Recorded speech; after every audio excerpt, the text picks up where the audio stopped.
Hi, Mark. So Bob Dylan style finger picking. Okay, so I just had a look into this, and it's not a picking pattern I was familiar with, but gotten a handle on it now. So I'm going to be taking this from "Don't Think Twice, It's All Right."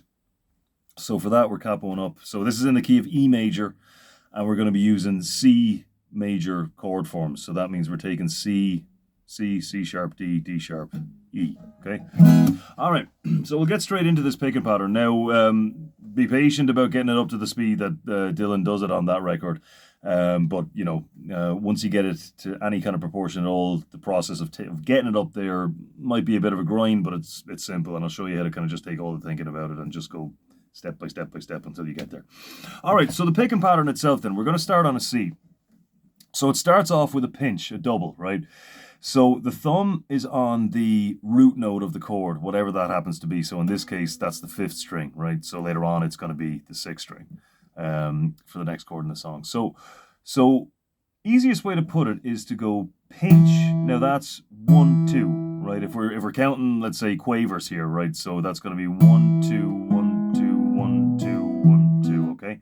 So this first pinch is twice as long as the subsequent notes in this, right? So bum ba da da da da da bum ba da da da da da.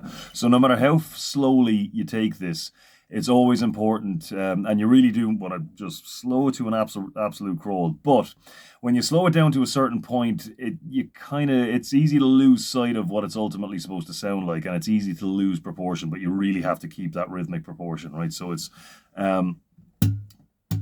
a crotchet at the start, bam, and then 6 quavers at the end, bam, ba da da da da da, bam, da da, and so on. Okay, right. So we only need the 2 fingers, your thumb and 2 fingers for this. I do generally, though, in finger picking, I do recommend using at least the third finger, if not the little finger as well. You have them, you may as well use them, right? So starting off here, pinch between the A and the B string.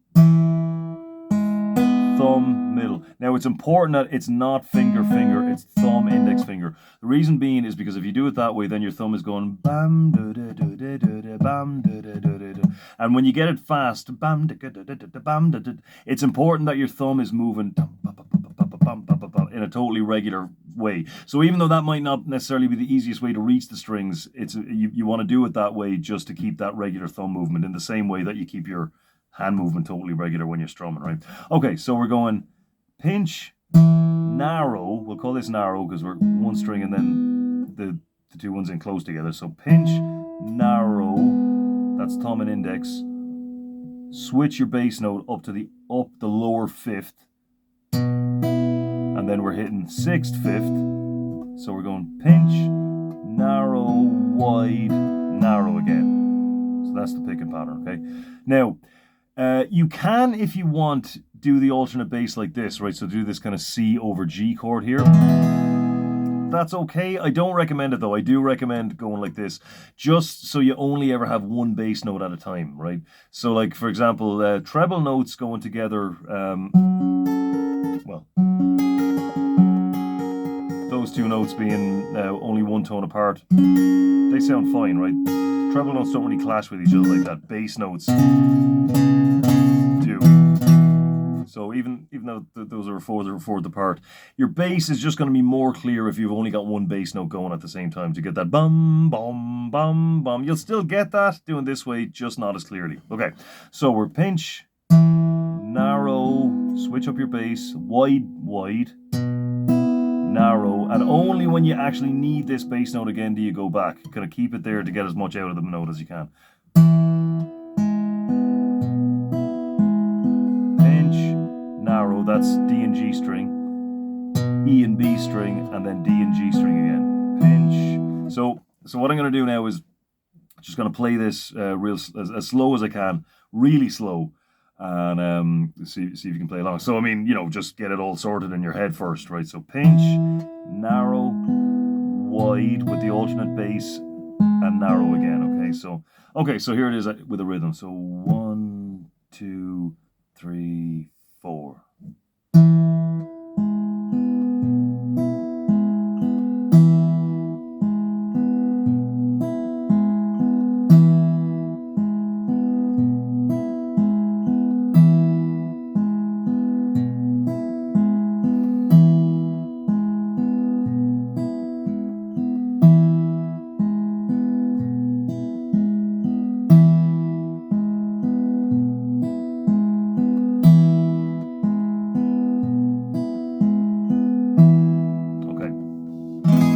So get it down with one chord first, and so now we'll talk about the different root notes. Okay, so obviously when you're going from a C, you're going to start here. G is there, 6th string. So the thumb is just wherever the root note is.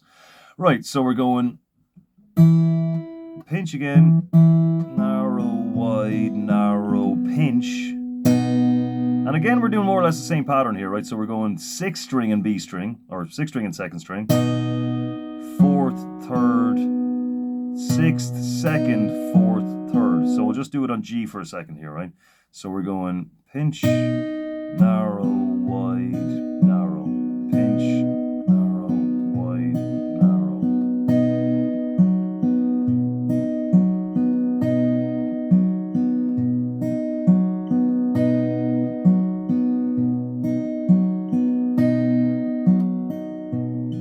Okay, so I lost it there at the end, but anyway, you get the idea.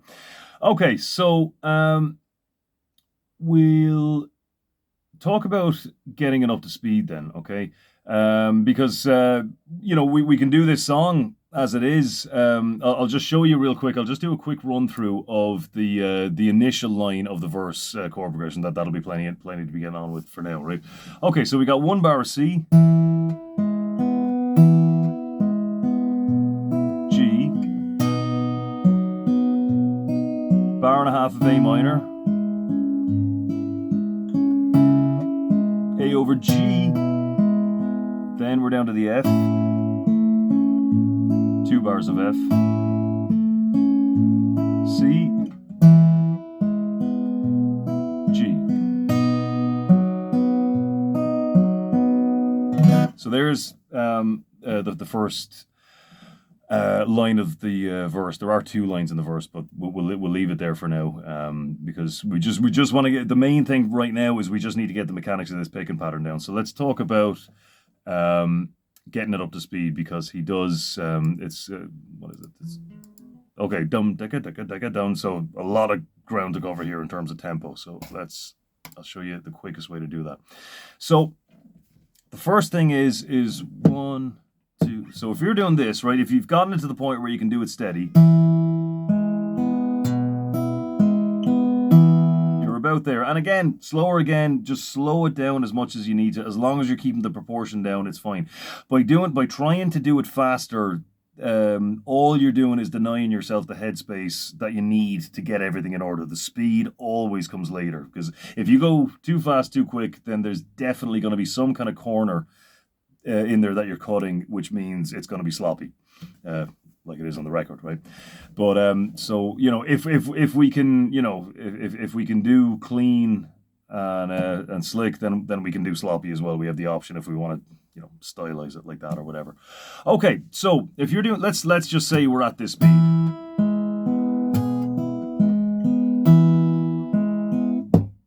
2, 3, 4. So the best way to do this is get a metronome and use the tap function. Tap that into it. You'll probably get about 80 BPM. So I've just typed metronome into Google, and you don't even need to go to a website. It just pops up on the search results. Turn that up a bit. Okay, so let's maybe bring that down to 75.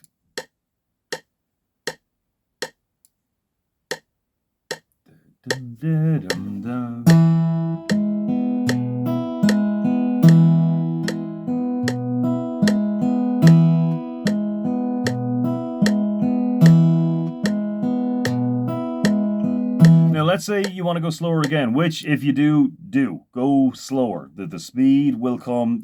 We're not talking about, we're getting it all sorted, and if we're getting it all sorted, the slower it is, the better, the easier it is to do that, right? Now, but let's say you want to go slower than that. Let's say you want 60. Now, the problem with going down that low on the metronome is obviously 60 BPM. That's a click every second, right? That's quite a gap between clicks. So it doesn't really keep you in line as much. So what you're better off doing at that point is, so we're doing 2 notes per click here, right? Well, with the 2 quavers per click here, right? So bam, ba, ba, ba, ba, ba, ba, right? So simply double your tempo and do 1 quaver per click. There's 120.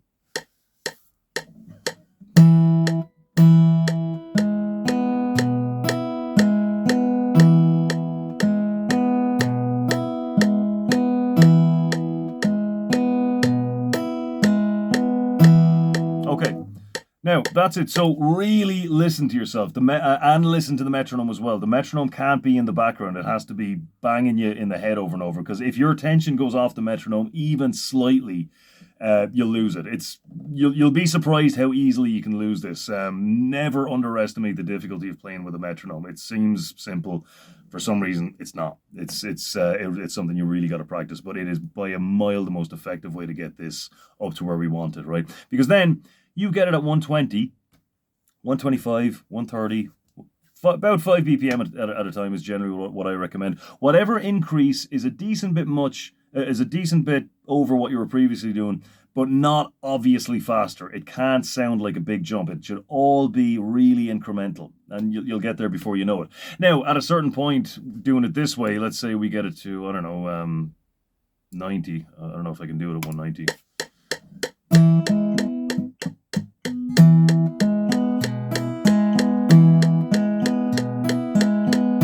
Now, at 190, that's kind of annoying to listen to, right? So what you do is then just bring it back down, half it again, down to 95, and play 2 quavers per click.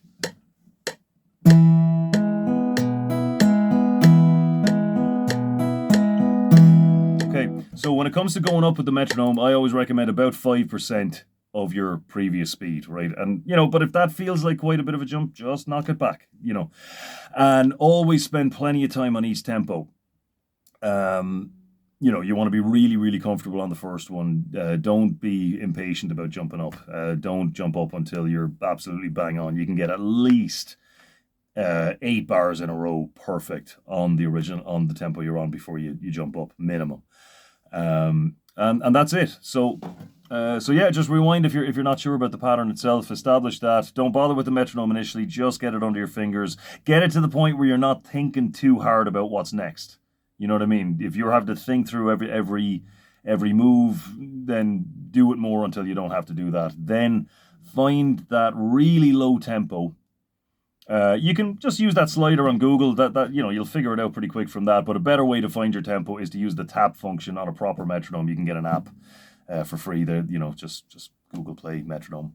Simple enough, and just make sure whatever one you get has a tap function, and go up from there. And so just pick 1 chord, then when you're a bit more confident, 2 chords, maybe C, then A minor, because the picking pattern for those two, the root is on the 5th string for the both of those, so you don't have to change your right hand, but you just throw in a little bit of extra difficulty by having a chord change to deal with as well. Then go C, G, because then that is a slightly different picking pattern because you're starting on the 6th, not the 5th. All right, so you get on with that, but grind it, right? Again, right? And just, you cannot repeat this enough. The reason Dylan can just and sing the song as well is just because he's done it thousands of times. Dylan is not exactly some virtuoso, but that's not the point. He's just done it so many times that it's easy for him, and so that's what you got to do. All right, we'll leave it there. Talk to you next time.